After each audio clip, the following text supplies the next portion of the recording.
So think about what the crowd does. And all of the stupidity of the crowd, all of the folly of the way that most people invest, and then invert it. So we know that when it comes to investing, the crowd is emotionally very reactive, right? They make these very short-term decisions, they trade too much, they get carried away by fads, by whatever seems to be hot at that moment.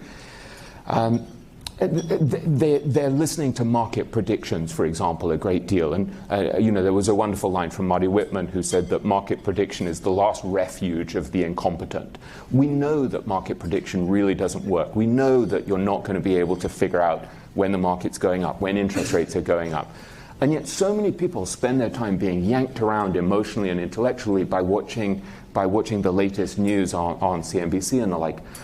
So one of the things that my friend Monish Pabrai, who's one of the most brilliant minds in this book, The Great Minds of Investing, said to me is that when he started to invest in 1994 and he started basically to reverse engineer Buffett, he said you could see that Buffett basically lays out the laws of investing. You can see what you need to do.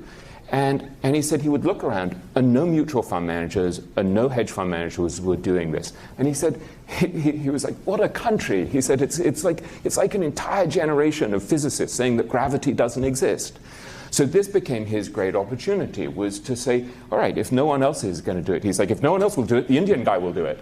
So he figured out that he was just going to use Buffett's laws of investing. So things like buying stocks at a great discount to their intrinsic value.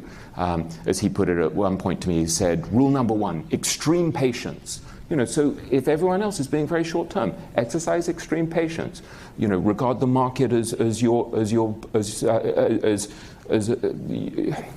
servant, as something that you can use rather than as your master. So Francis Chu, another of the great investors in this book, said to me, most of the time you just shouldn't be buying anything. He said, I could wait 10 years now without buying a single stock. He's like, I don't need to do anything. I can just sit around and read until there's a great opportunity. So I think one of the things that you see with these great investors is this ability to detach themselves from the stupidity of the crowd.